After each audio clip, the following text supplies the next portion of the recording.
නිකන් මාර බිස්කට් ටිකකින් ගුලාබ් ජාමුන් පිඟානක්ම හදන්න පුළුවන්. මාරම ලේසි, පිටි අනාගෙන කරදර වෙන්න ඕනෙත් නෑ. හායි, ආදරෙන් පිළිගන්නවා YouTube channel එකට. එන්නකෝ අපි හදන විදිය බලමු. මුලින්ම මාරි බිස්කට් ඕන වෙනවා ග්‍රෑම් 150ක් විතර මං අරන් තියෙනවා මෙතන. කැමති මාරි බිස්කට් වර්ගයක් ගන්න පුළුවන් ඔයාට. දැන් මේ ටික අපි භාජනයකට දාගමු. මේකට ෆ්‍රෙෂ් මිල්ක් මිලිලීටර් 300ක් ඊළඟට දාගන්න ඕනේ. ඔයාට ෆ්‍රෙෂ් මිල්ක් නැත්නම් පිටි කිරි වලින් කිරි එකක් හදාගෙන උනත් දාගන්න පුළුවන්. ඊළඟට මම මේකට ගී දාගන්නවා මේස හැඳි භාගයක් විතර. අනිවාර්ය නැහැ ගී දැම්මහම ඉන්දියන් ස්වීට් වල එන ඒ සුවඳ ගන්න පුළුවන්. දිගටම මික්ස් කර කර අපි ගොඩාක් අඩු ගින්දරේ මේ භාජනේ රත් කරගමු.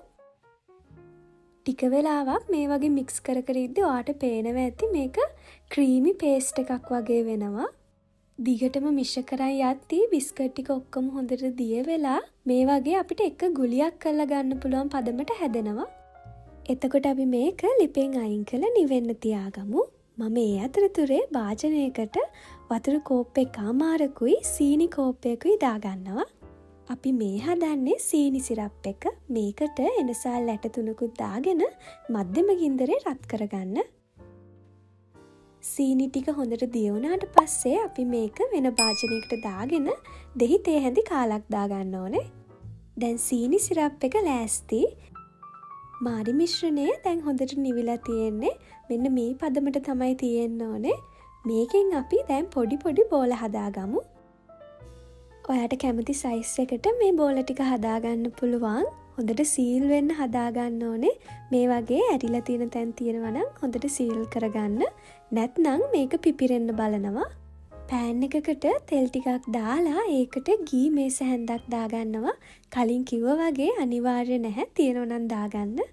අපි දැන් මධ්‍යම ගින්දරේ මේ බෝල ටික බැදගමු. තෙලට දාපු ගමන් හැඳි ගන්න යන්න එපා. ටික වෙලාවක් තියලා මේ වගේ රන්වන් පාට වෙනකන් පරිස්සමට හරව බැදගමු.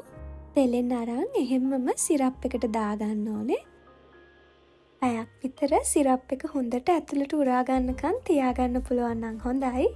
රස බලනකන් ඉවසිල්ලක් තිබුණ නැති නිසා මටත් එච්චර වෙලා ඉන්න බැරි වුණා. මේ වගේ තව රස කෑම බලන්න subscribe කරලා එකතු වෙන්න. සිරප් එකත් ඇතුළට හොඳට උරාගෙන තිබුණා. මං කිව්වට හරියන්නේ නැහැ. හදලා බලලා රස කොහොමද කියලා කියන්නකෝ. ආය හම්බෙමු. ඔයාට සුබ දවසක්.